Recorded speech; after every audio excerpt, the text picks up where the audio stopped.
এই অরুল, দিলীপ আমাকে সিগারেট খাইয়েছে।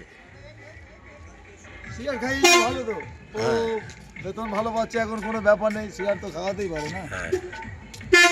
দিলীপ বলেছে, আর বলেছে আবার চা খাওয়াবে বলে বলছে।